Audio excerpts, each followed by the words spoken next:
திருநெல்வேலி கூட்டாஞ்சோறு. பருப்பு சாதமா கூட்டாஞ்சோறு?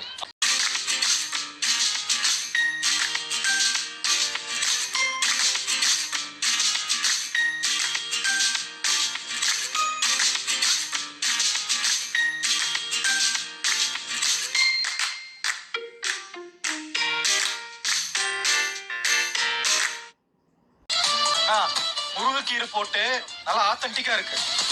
வெங்காயத்தை ஃப்ரை பண்ணி வடகை மாதிரி போட்டிருக்கான். காயெல்லாம் நல்லா போட்டிருக்காங்க. இதுக்கு மேல என்னன்னா வேணும்? நல்லா தானே இருக்கு. இது பருப்பு சாதமா?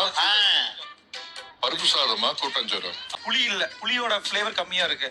அதாவது ரங்கா, கூட்டாஞ்சோறு வந்து திருநெல்வேலியில இந்த விளைச்சல் நடக்கிற நேரத்துல ஒவ்வொரு வீட்டுல ஒரு காய்கறி கொண்டு வந்து சேர்த்து போட்டு ஒரு சேர்த்து வைக்கிறது தான் வந்து கூட்டாஞ்சோறு. ரொம்ப கம்ஃபர்டான ஒரு ஹோல்சம் ஃபுட் சாப்பிட்டு ஒரு